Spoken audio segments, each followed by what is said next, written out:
Where is Colorado psychic Kathy Adams? Her family, they say she planned to leave her husband. She had a volatile relationship. Suspicious circumstances. Suspicious evidence. Foul play occurred. But she never got on the plane. 1 day later, police find the couple's car at a motel 30 miles from the couple's home. Really close to an airport. And that's when the sheriff's office got involved. 57. Out to Dr. Bethany Marshall, psychoanalyst, author of Deal Breakers.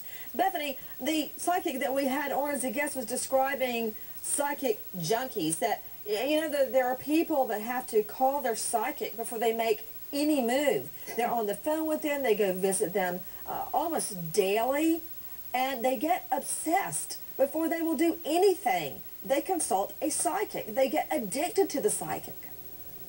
Yeah, I think that's quite common. They want to hear some magical thing, and they hope that they'll hear some magical thing about the future that will come back and make their current life better. In my field, we call it a compensatory mechanism to compensate for whatever's going wrong in their life. But what I think is more likely in terms of who was obsessed with this poor woman was her husband, because we know that women who are victims of domestic homicide are stalked and abused prior Out to to the the lines, act. Betty in Kentucky. Hi, Betty. What's your question?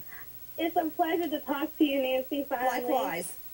My question is, because I have used the psychic line before, does she work for, like, an individual company, or was she just, like, her own personal thing? Good question. To you, Alexis Weed, where did she have her office? Nancy, her office was out of her home. She worked out of her home.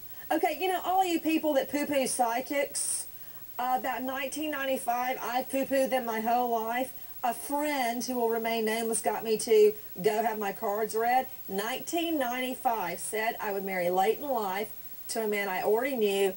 I would have 2 children, a boy and a girl.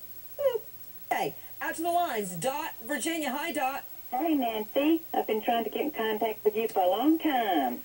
Thank you for continuing to try. What's your question, dear? I just wanted to know, I'm not being sarcastic, but I just wanted to know, these psychics are supposed to be able to be... Then how come she didn't know she was going to be... How come she didn't know what was going to happen? Yeah. You know, Dot, that question has been posed to me many, many times about this case. We're talking about 57-year-old Kathy Adams. She's absolutely precious. To Ron Shindell, former NYPD deputy inspector, where do we go from here? We can't find the husband. We know she's had problems with him. Where do we go? What do cops need to do right now? Everybody tip line 970-416-1985. Go ahead, Ron. Nancy, the next step, of course, is the car. They have some evidence from the car. They have some evidence from the home. They've executed some search warrants. They're probably going through computer records. They're probably going through home records. They're going to try to piece together where some possible routes could go if both of them are alive or if one of them was alive. They're going to try to piece all this together. And I think the next few hours, the next few days will lead them to the right trail. Everybody, I've got one more story I want to tell you about tonight. A former